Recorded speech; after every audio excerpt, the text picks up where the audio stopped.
Hello. Have a look at these two mugs. What do you think?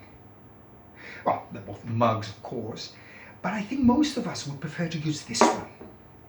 It's more elegant, it's got a tulip on the front, and of course it's bigger, which means it can hold more coffee.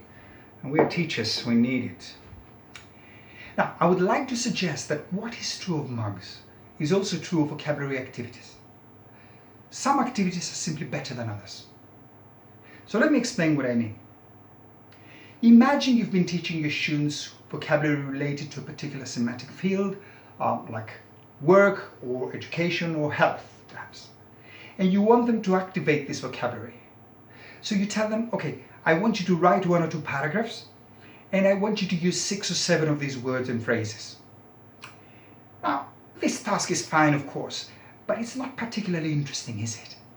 It's a bit boring. It's a display activity. It's something you do for the teacher. But what if we were to take this task and tweak it a bit using the principle of gamification? Gamification is when you take a task and you turn it into a game, which means there are rules, and there's perhaps a scoring system, and of course there's a winner. So let me demonstrate one such activity. Okay? And the activity is called Hide the Word. Here's how it works. Students work in pairs and they take turns. One of the students writes a word or a phrase on a piece of paper.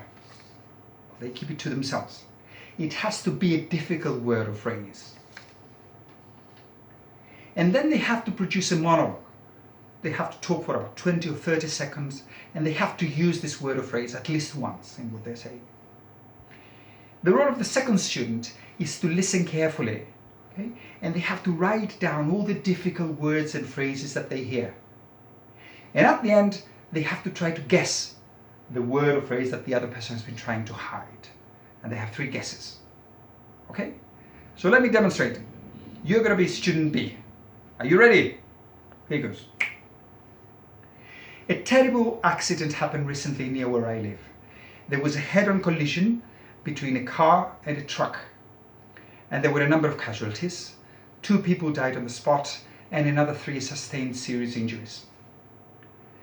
A passerby called an ambulance, and the paramedics arrived after some time, and they put the injured people on stretchers and they rushed them to the hospital. Unfortunately, one of the injured people succumbed to their injuries, and the other 2 are in critical condition. They are in intensive care. What's the word? Could it be sustain? Could it be succumb? Could it be casualties? The word is in fact paramedics. Now, I am prepared to bet good money that your students are going to prefer this activity to the previous one because of this principle of gamification. Yeah? And in the forthcoming webinar, I'm going to be demonstrating another 4 activities, and I'm going to be talking about another 4 principles. The principle of success orientation. Why is it important that we make sure our students succeed in the task we set them? The principle of cooperation. How can we get our students working together? The principle of creativity. Are there any truly creative vocabulary activities? And finally, and very importantly, the principle of incongruity and why it is important for us to surprise our students. Okay? Well, I hope to see you all there. Thank you very much. Double espresso, please.